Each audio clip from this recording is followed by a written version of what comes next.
Chronos, The New Dawn is a time travel horror adventure from Bloober Team, the studio known for blending atmosphere with psychological scares. In this game, you'll navigate a dark, twisted world where the past and future collide, facing grotesque creatures known as Orphans and solving puzzles that span multiple timelines. The story combines both science fiction with horror, and it creates a tense and unpredictable experience at almost every turn. And today, we're going to be looking at how it performs. For this analysis, I'll be focusing on how the game runs on the Nintendo Switch 2 in docked mode, so all footage you see here is from docked play. This is my first time covering a horror game with both a review and a performance breakdown, and I'll admit, Cronos almost broke me down before I could even finish testing. It's not the frame pacing or the load times that got to me, it's the sheer terror that this game builds. Now before we begin, this performance breakdown will include gameplay footage that features blood, violence and gore, so viewer discretion is advised.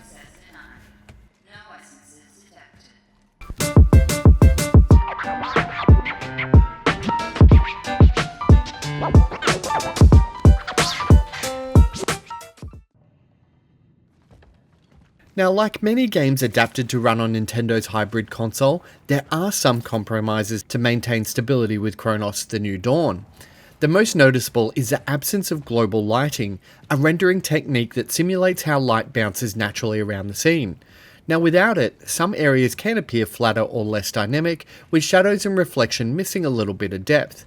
These trade-offs don't really take away from the game's ability to deliver a strong, horrific atmosphere, but they do shape how the world looks on the Switch 2. Now in the sections ahead, I'm going to break down some of the lighting, the frame rate, textures, models, and environmental detail, and how they all come together on the Nintendo's hardware. Cronos: The New Dawn runs well on the Switch 2 in both handheld and docked modes. In handheld mode, the game is rendered at a native 1080p resolution on the console's 7.9-inch LCD screen. Now this provides a crisp and detailed image, and it helps maintain immersion even when navigating the darker, more intricate areas of the game. While in docked, the Switch 2 is capable of outputting up to 4K resolution upscaled on compatible displays, giving it a sharper and more expansive view of the game's environment.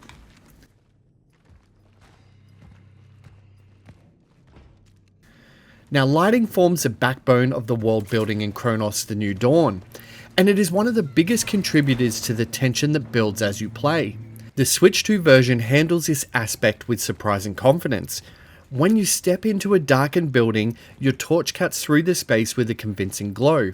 The beam reacts naturally to the walls, furniture, and obstacles, and it feels like it belongs in the world rather than just sitting on top of it. Shafts of light will pierce through cracks in old wood or between boarded windows, creating a layered look that adds to the weight of the atmosphere. Even smaller details such as damp organic material glisten under low light, and it's all rendered rather believably.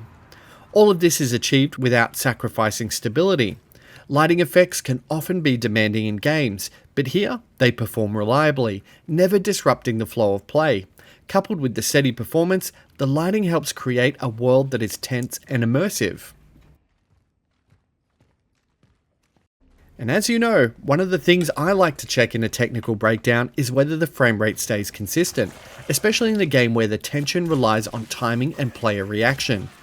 Cronos: The New Dawn on Switch 2 runs at a locked 30 frames per second, and it holds that line impressively well. Whether you're navigating narrow, claustrophobic hallways packed with detail, or stepping out into wider streets filled with debris, the performance remains steady. Combat is the real test here, and when multiple orphans are closing in on you at once, the creatures demand quick reactions to dodge and take down. Now I did expect dips and stutters when the screen was filled with enemies and particle effects, but none of that occurred. The frame rate stayed smooth, even when I did not. Stable performance is critical in a horror game, where a dropped frame rate can really break that immersion or undercut the tension. Now here the combat feels responsive and reliable, meaning the only thing breaking down was me, not the performance. Now the textures on the Switch 2 are a little bit of a mixed bag.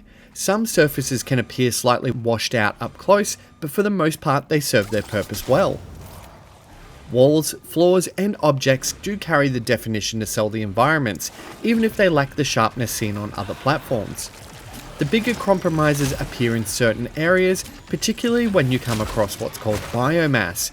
These sections are some of the most unsettling in the game, built from the twisted masses of bodies and organic growths. Now the design is strong, but on the Switch 2, squared edges or low poly shapes can often be visible, which reduces the realism slightly, but the atmosphere still lands thanks to the outstanding art direction. Overall, textures and environmental detail support the horror setting without distracting from it.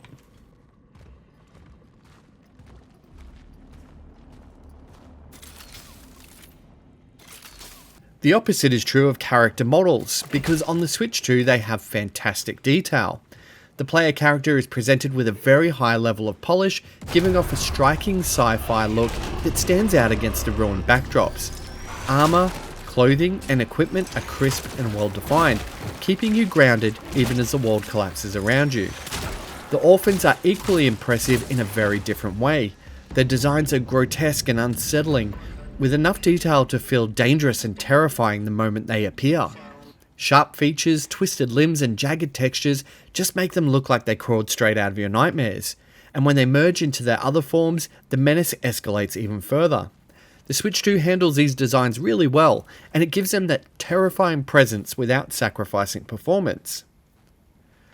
Overall, Chronos: The New Dawn holds up impressively well on the Switch 2.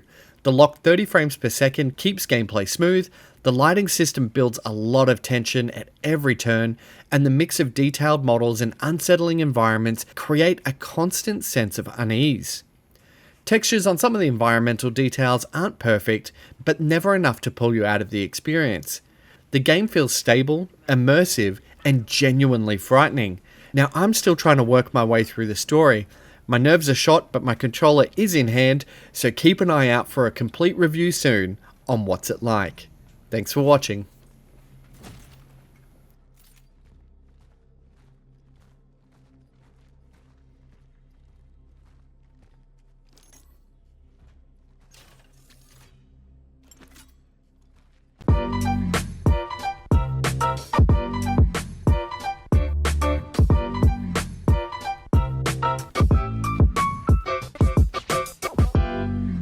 Thanks so much for watching my video. If you liked it, the best way you can support What's It Like is by liking, subscribing, and sharing it with your friends. For more reviews, click on the thumbnails to the right, and for everything Nintendo, check out whatsItlike.com.au.